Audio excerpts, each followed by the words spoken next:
E Deus criou os astros, o cosmos, criou os anjos. Mas Deus, para criar essa criação, Ele tinha que de alguma maneira se revelar a ela. Porque até para os anjos Deus é muito grandioso. Não é só o ser humano que não pode compreender a Deus. Nem o maior dos anjos tem uma mente privilegiada que possa abarcar Deus. Então o que Deus fez? Quando os homens querem esconder o rosto deles, eles usam uma máscara. Deus, para se revelar, colocou uma máscara. A maneira de Deus se revelar é se escondendo. Como assim, Rodrigo? Ele diminuiu a glória dele, para não ofuscar a criação. Ele diminuiu o poder dele. Ele diminuiu o aspecto dele. E ele apareceu até para os outros mundos, para os anjos, na pessoa do seu filho. Antes da criação do mundo, Cristo já assumia a função de revelar a Deus.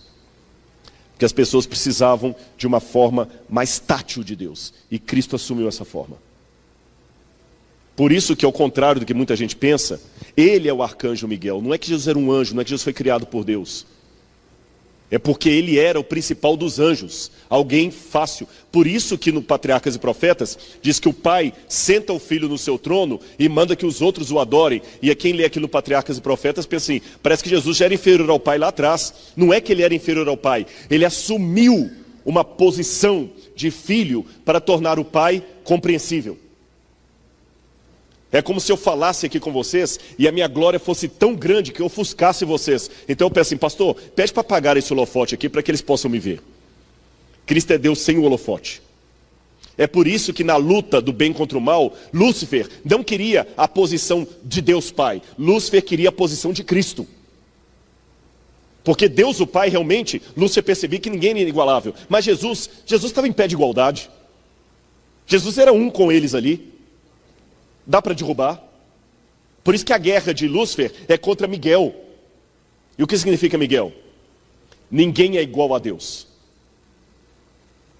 É por isso, você que não aceita a Trindade, que Cristo parece tão pequeno, mesmo lá atrás. É por isso que ele assume a posição de servo, mesmo lá na criação. De artífice de Deus em Provérbios 8, que Deus fala e a Hokmah em hebraico, a sabedoria executa, como se fosse um mestre de obras. Ele assumiu essa posição para que você, os anjos e os mundos não caídos, pudessem entender a glória de Deus. A diferença no nosso caso é que nós, além de não podermos entender a Deus por nossa pequenez, nós também temos a questão do pecado. E aqui no caso da humanidade, Jesus teve que assumir algo a mais do que simplesmente revelar o Pai. Ele teve que revelar o Pai e, além de revelar, salvar a raça que pelo pecado estava longe do Pai. Vocês entenderam?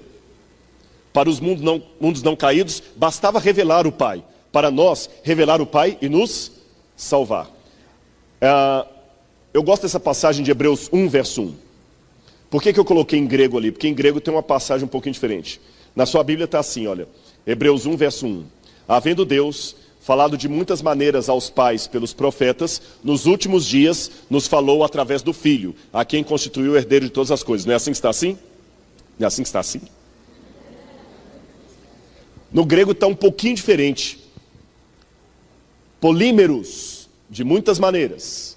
Cai polítropos, e de muitas formas. Palai, antigamente. Roteos lalessas, falou Deus. Tois patrocin, aos pais, en tois profetais, falou aos pais através dos profetas. Eu coloquei ali em vermelho. Ep esratu to remeru, mas nos últimos dias, tuto elalesen rimin, ele nos falou en ruiô, no filho. Mesmo quem não sabe ler grego, percebe pelo que eu notei ali no vermelhinho, que a frase de baixo está faltando uma palavra em relação à de cima. Conseguem ver isso? É que a de cima eu leio assim: Deus falou aos pais através dos profetas. E na de baixo, Deus falou a nós no filho, ou em filho. Qual a diferença, Rodrigo, que a tradução não captou? É o seguinte: Jesus Deus não falou em nós apenas através de Jesus, no sentido que Jesus era um profeta inspirado. Deus falou conosco filialmente, no Filho. Os profetas do Antigo Testamento mostraram a Deus por inspiração. Cristo não mostrou a Deus porque era inspirado. Cristo mostrou a Deus porque ele já era Deus, falando em linguagem humana. Isaías mostrou Deus por inspiração. Cristo mostrou Deus por encarnação. Então por isso que no passado Deus falou através de Daniel, falou através de Isaías, falou através de Jeremias. E no Novo Testamento ele fala no Filho, não através do Filho simplesmente. O Filho é o modo como o Pai se revela. É lógico que são duas pessoas. E o que nós saberíamos de Deus se não fosse a revelação de Cristo? O mesmo que nós saberíamos a respeito de um quadro anônimo. A gente ia olhar aquele quadro, ia dizer que quadro bonito, íamos dizer esse quadro foi pintado por alguém, mas nunca saberíamos nada do caráter de quem pintou aquele quadro. Nunca saberíamos como é o rosto do pintor, muito menos se aquele pintor nos ama e se o quadro foi pintado para nós ou não. O Mateus certa vez publicou na internet uma ideia contra os religiosos, que ele disse assim: o problema dos religiosos é que eles ficam como aquelas mariposas rodando em torno da luz ali. Sabe aquelas mariposas? Elas acreditam que a luz está ali por causa delas. Por isso que elas ficam gravitando em torno da luz. Que elas pensam que a luz está ali por causa delas. Nós também somos assim, nós pensamos que a natureza foi feita por nossa causa, que o universo foi feito para nós, que o sol foi feito para nós por um Deus de amor. Por isso que nós nos iludimos com a religião. Só que esse ateu esqueceu de uma coisa. A luz está ali, não por causa das mariposas, mas alguém colocou a luz lá. A luz não foi para lá sozinha. E sabe por que as mariposas estariam equivocadas em relação à luz? É porque o ser humano que colocou a luz lá não se revelou para as mariposas. Por isso que elas ficam rodando ali. Mas nós, diferentes das mariposas, nós reconhecemos que a luz está ali, que alguém colocou, e quem colocou a luz nos revelou. Eu coloquei para vocês. Ele se revelou. Então nós não temos apenas um quadro pintado, nós temos a assinatura e a fotografia de quem pintou. E nós sabemos por que ele pintou. A assinatura é Cristo. Agora eu vou para a parte final da minha palestra. Repetindo, Deus é grandioso, nunca podemos abarcá-lo nem conhecê-lo. Mas nós precisamos conhecer a Deus para sermos salvos. Qual a solução do paradoxo? Deus se revela na pessoa de Jesus. E para se revelar, o que Deus teve que fazer? Diminuir. Diminuiu sua glória. Por isso que eu falei, os homens usam máscaras para se esconder. Deus é o contrário. Deus usou uma máscara para se revelar. A maneira dele se revelar foi se ocultando. Ele teve que diminuir a glória dele. Por isso que Jesus é Deus, mas é um Deus paradoxal. É um Deus que sente dor. É um Deus que deixa a cruz cair. É um Deus que me deseja. E ele mostra que esses sentimentos que ele tem, de uma maneira que nós não conseguimos captar, o Pai também sente. Cristo não é uma dissociação do Pai, ele é a revelação do Pai. Tudo o que Cristo é, o Pai é.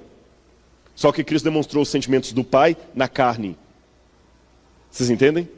Ele demonstrou o amor do Pai na carne. Jesus é Deus com o rosto, para mostrar que ele nos ama. Eu gosto de dar uma comparação sobre essa questão da divindade de Cristo, o que ele poderia perder ou não. Primeira coisa, anota e nunca mais esquece. Eu estou vendo que muitos estão anotando, eu fico feliz por isso. Estou me sentindo numa sala de aula. Não tem como Deus deixar de ser Deus. Tem muito teólogo dizendo por aí que Cristo perdeu a divindade dele. Isso não é verdade. Cristo não perdeu a divindade dele. Mas se ele não perdeu a divindade dele, e nem foi a divindade que morreu na cruz. Então como Cristo morreu na cruz, Rodrigo? Vamos supor que eu tenha um carro muito caro. Pensa num carro bem caro aí. Pensa num carro bem caro. Cita um carro caro. Ferrari, obrigado. Eu gostei mais da sugestão dele, desculpa. Pode ser vermelhinha daquela? Aquela mesmo, né? Vamos supor que eu tenho uma Ferrari zerinho. E eu venho aqui em Belo Horizonte. Aqui, gente, ó. Andava de 4802, azul, agora eu ando de Ferrari aqui, ó. Eu lembro, o ônibus aqui vinha tão lotado que até o motorista vinha pendurado na porta, às vezes, é um negócio...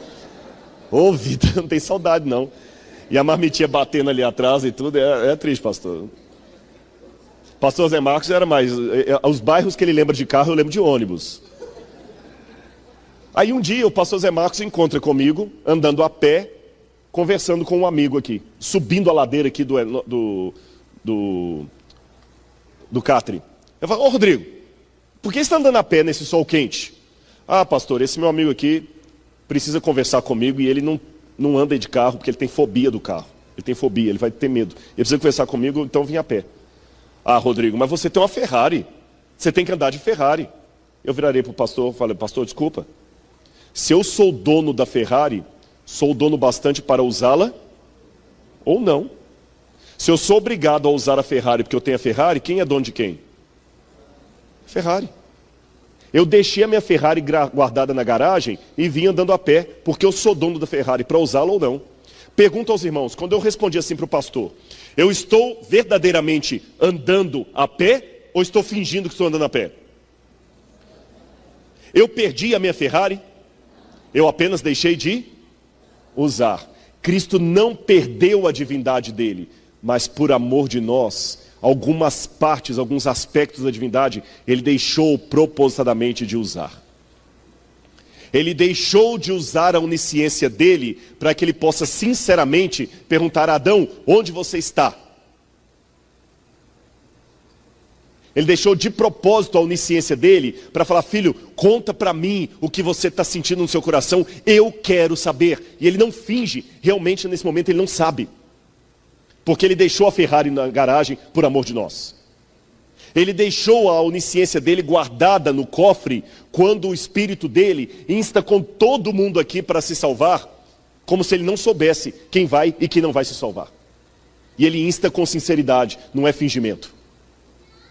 Ele deixou a onipresença dele guardada num cofre, para que ele possa literalmente ir comigo aonde quer que eu vá, como se ele não estivesse lá.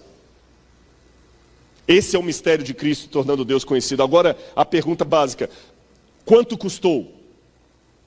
Um artista precisa ser vulnerável para transmitir sensibilidade através de sua arte.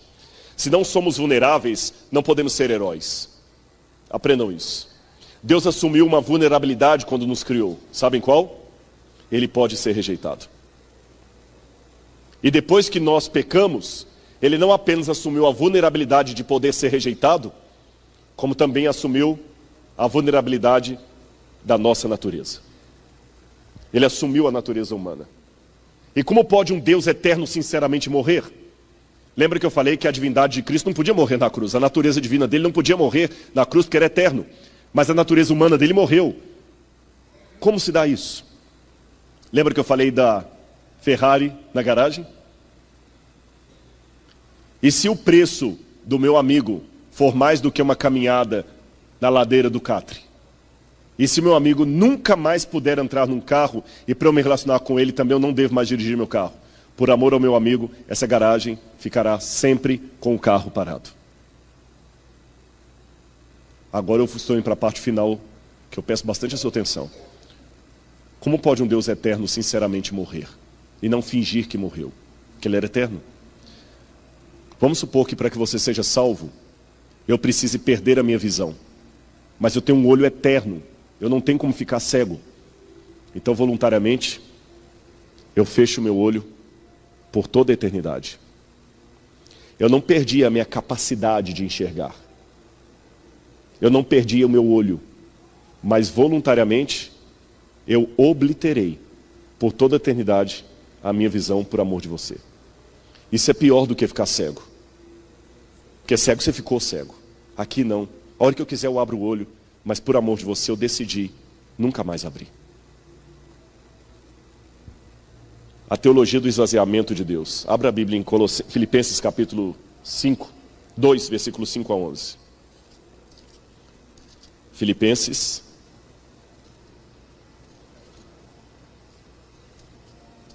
2, 5 a 11.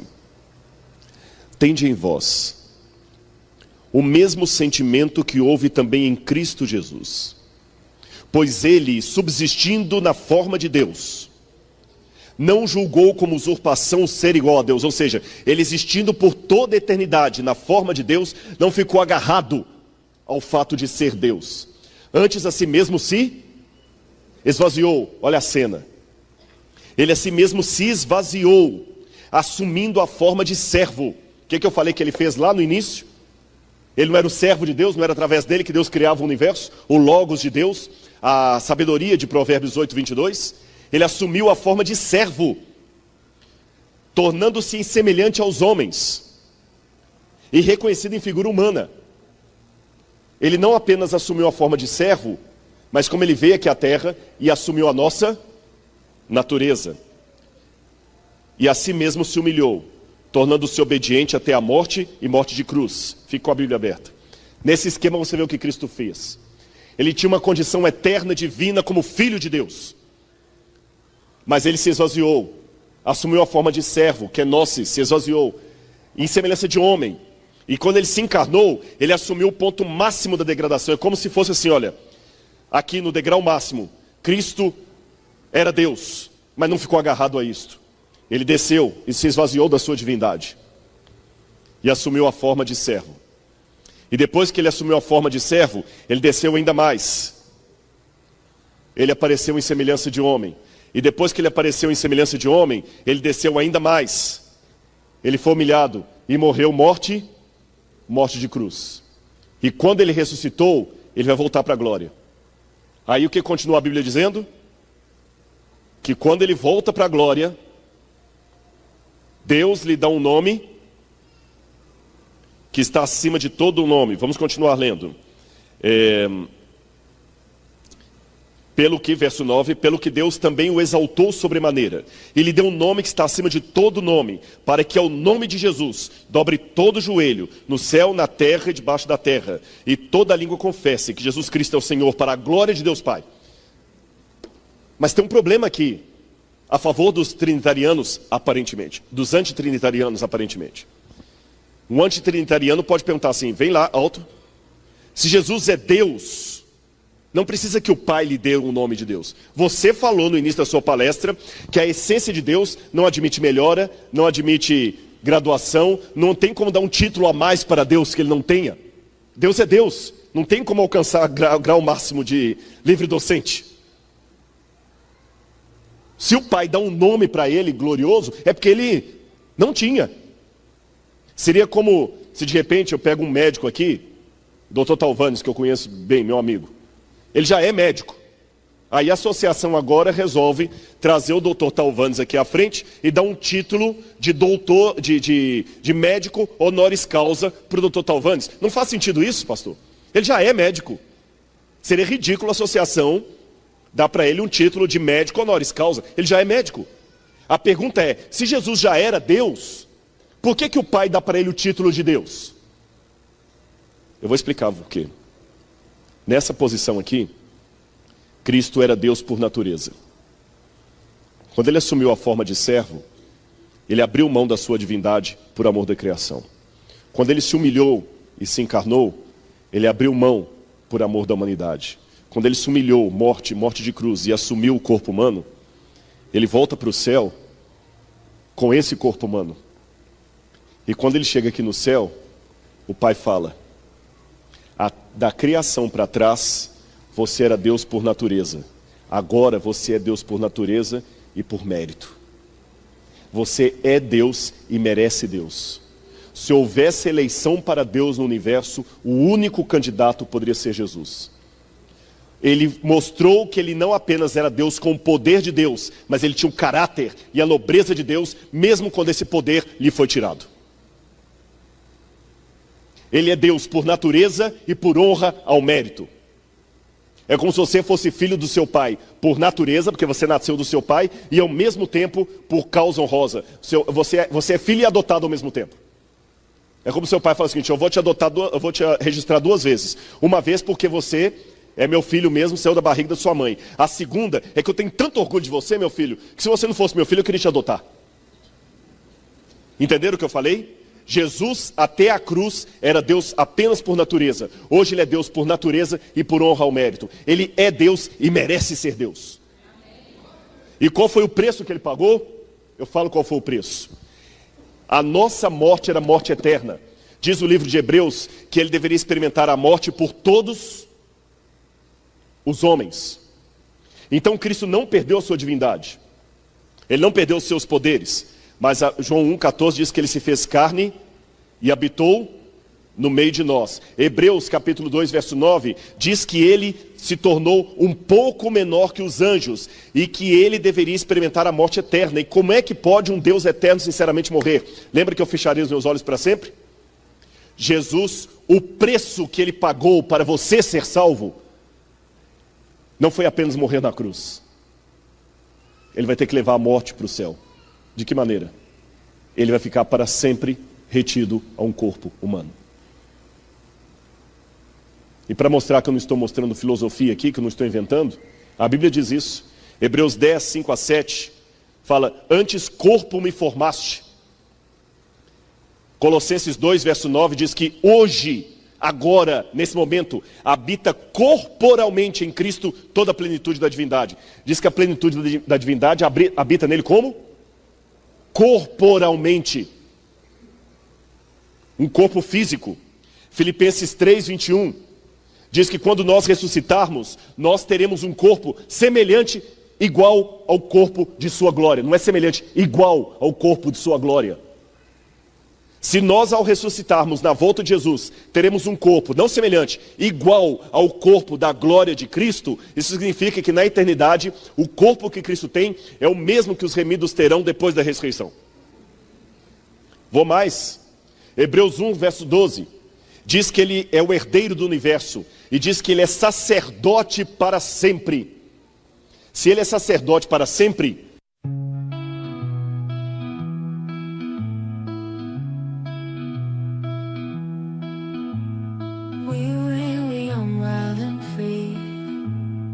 chasing dreams by the sea, echoes of a distant melody, in the nights just you and me, photographs and shades of gold, stories that we've never told, memories that never grow old, in this heart they're always bold. Time moves on but we stay here, in the moments crystal clear, echoes of the yesteryear, in our hearts we hold them near. Fading memories in the light, lost in whispers of the night, in the silence we take flight, holding on to what feels right. Walks through streets of neon glow, silent whispers, tales of woe, in the dark our secrets show, in this art our love grows. Time moves on but we stay here, in the moments crystal clear, echoes of the yesteryear, in our hearts we hold them near. Fading memories in the light, lost in whispers of the night, in the silence we take flight, holding on to what feels right. In the twilight, shadows play, awful whispers, tales of woe, in the hearts we find our say, in the dawn we'll never stray.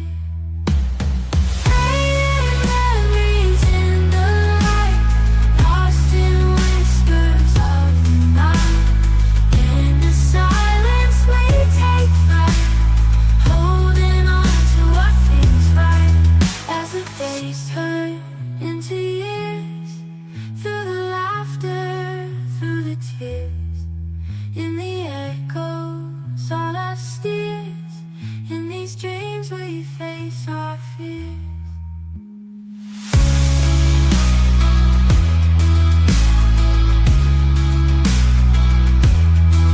As the days turn into years, through the laughter, through the tears, in the echoes on our steers, in these dreams we face our fears.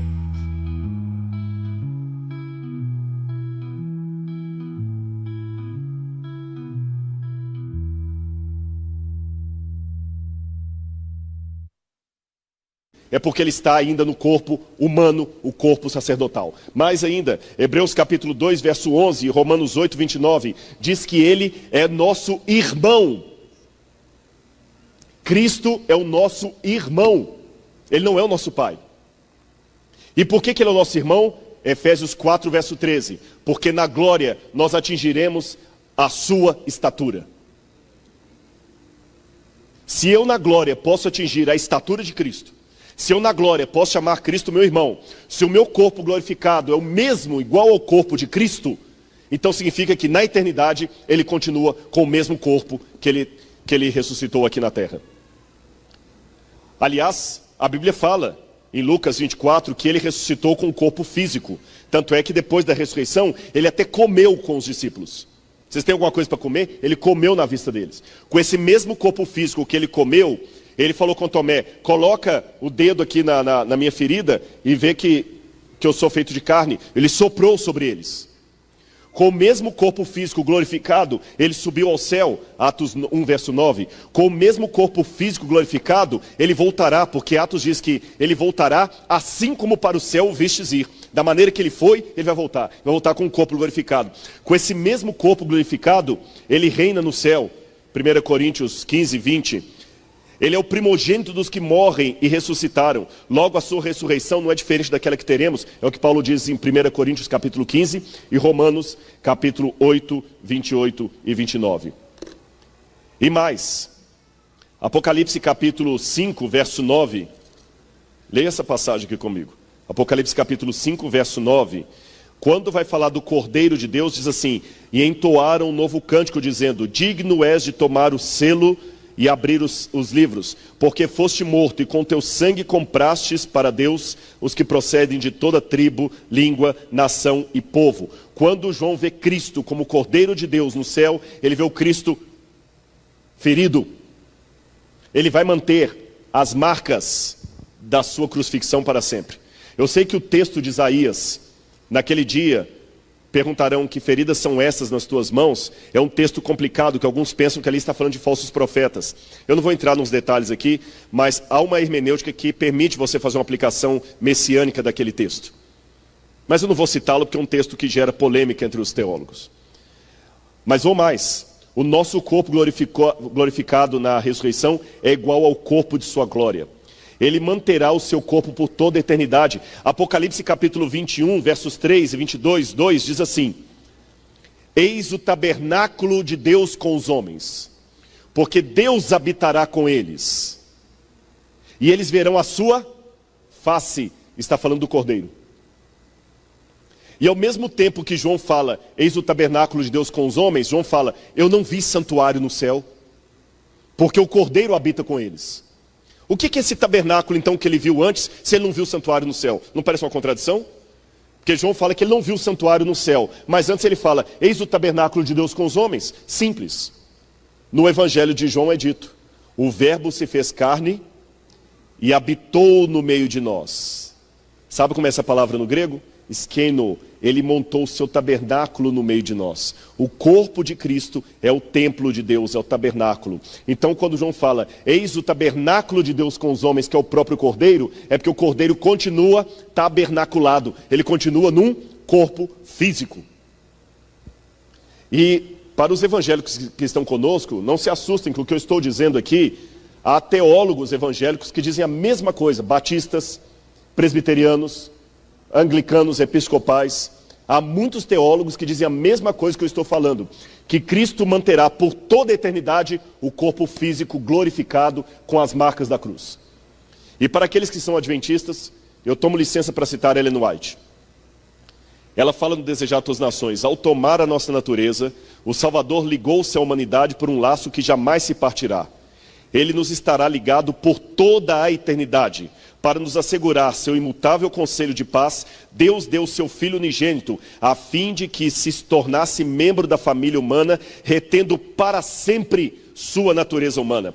Esse é o penhor de que Deus cumprirá a sua palavra. Ele adotou a natureza humana na pessoa de seu Filho, levando a mesma ao mais alto céu. É o Filho do homem que partilha o trono do universo. É o Filho do homem cujo nome será maravilhoso conselheiro, Deus forte, Pai da eternidade, príncipe da paz. Aquele que é santo, inocente, imaculado, separado dos pecadores, não se envergonha de nos chamar de irmãos. Em Cristo se acham ligadas as famílias da terra e do céu. Cristo glorificado é o nosso irmão. O céu se acha abrigado na humanidade e está envolvida no seio do infinito amor. Você pensava que o preço que Cristo pagou para você ser salvo foi apenas a cruz? Está enganado. A cruz foi apenas o que nós vimos. Um preço muito maior foi pago num acordo da divindade com a própria divindade. Depois que ele foi morto e crucificado, meu irmão, ele vai ficar para sempre com um corpo humano por amor de você. Por isso que eu termino a minha palestra aqui implorando. Eu falei de teologia, eu falei de arqueologia, citei grego, citei hebraico, mas eu não posso sair daqui sem fazer um apelo ao seu coração. Aceita Jesus como seu salvador pessoal. Ele vai ficar para sempre com o corpo humano por amor a você. E você está aí reclamando da sua vida porque você não tem aquilo que você gostaria de ter. Talvez é essa...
tentação que o diabo fez a Cristo no deserto e a você hoje.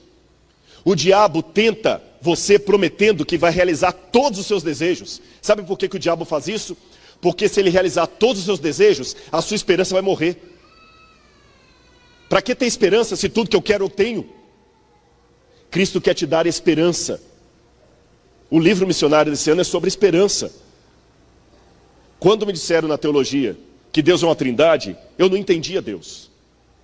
Quando falavam que ele não teve começo nem terá fim, eu não entendia Deus. Quando me falavam que eram 3 pessoas, mas um só Deus, eu não entendia Deus. Quando eu fui para a física, para a química, para a filosofia, e vi o tamanho do universo e que Deus não é nem dimensionável, eu continuei não entendendo Deus. Mas quando eu li que ele se fez carne e habitou no meio de nós, eu comecei a entender Deus. Agora eu posso falar que, por mais paradoxal que seja, o Deus que eu adoro é incompreensível. Mas eu digo ao mesmo tempo, eu o conheço intimamente. Eu não ousaria fazer um discurso explicando Deus. Eu tenho doutorado em teologia, mas não tenho doutorado em Deus. Mas ao mesmo tempo, permito-me dizer, ele é meu amigo. Agora eu sei o tamanho dele. Eu conto piadas que ele ri. Eu brinco com ele de dama. E ele às vezes perde. E às vezes ganha. E ele fala comigo assim, Rodrigo, eu sou apaixonado por você. Venha para o céu, meu filho, senão eu vou ficar na fossa, porque eu amo você. E ele é apaixonado por mim. Se você tiver essa convicção que Deus é apaixonado por você, para que você vai estar preocupado com quem não gosta de você? Para quê? Para quê? Muito maior do que essa pessoa que não vai com a sua cara é o gosto daquele que fez o universo. E eu garanto, ele ama você. Tanto é que ele vai ficar para sempre retido a um corpo humano por amor de você. Isto é o Evangelho. Deus é amor. O resto é apenas comentário. Entenderam a revelação de Deus? Que Deus abençoe muito a vida de vocês. Nós vamos ter um momento de descontração agora, muita gente vai lá ver as exposições, mas por favor, não saia dessa Expo Adventista. Me permitam dizer Expo Cristã, porque tem mãos também não adventistas aqui, sem entregar a sua vida a Jesus todos os dias. Você vai ver que ele é tão real que quase dá para tocá-lo. Amém.